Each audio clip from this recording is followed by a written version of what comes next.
Welcome to my channel Gangas Alamanda. ఈరోజు బీరకాయ పెసరపప్పుతోటి curry అండి.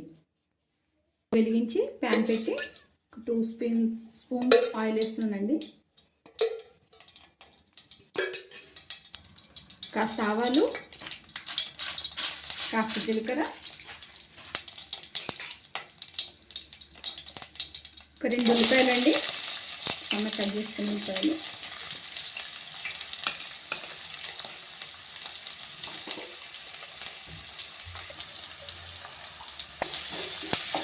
కాస్త ఉల్లిపాయలు ఇలా వేగాక అల్లం వెల్లిపాయ పేస్ట్ అండి, మిర్చి అండి చీల్చి చేస్తున్నాను, ఒక టమాటా అండి,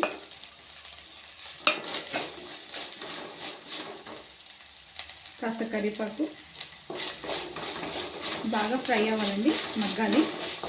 మగ్గాక ఇది బీరకాయ అండి, తోలు తీసుకొని పెట్టుకునేది.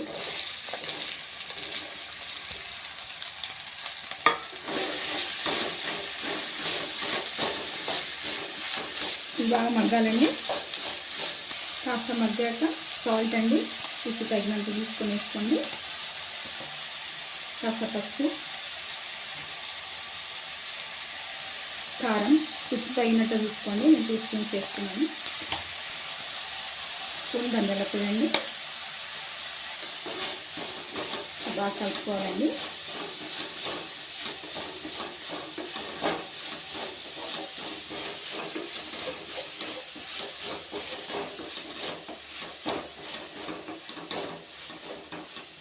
ఒక 2 నిమిషాలు మూత మూసి పెడదామండి, మగ్గుతాయి.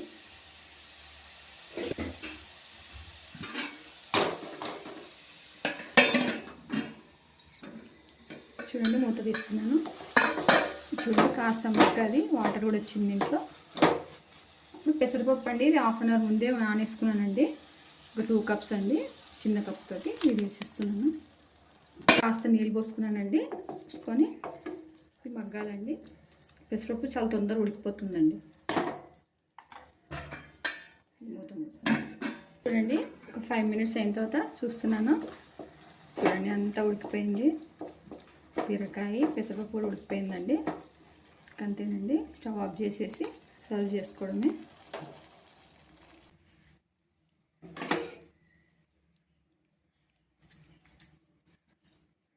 ఇంతేనండి, బీరకాయ పెసరపప్పు అండి, చాలా టేస్ట్ ఉంటుంది. చపాతీ, రైస్కి అన్నిటికీ బాగుంటుంది. ఒకసారి ట్రై చేయండి. ఈ వీడియో మీకు నచ్చినట్టయితే లైక్ చేయండి, షేర్ చేయండి, సబ్స్క్రైబ్ చేయండి.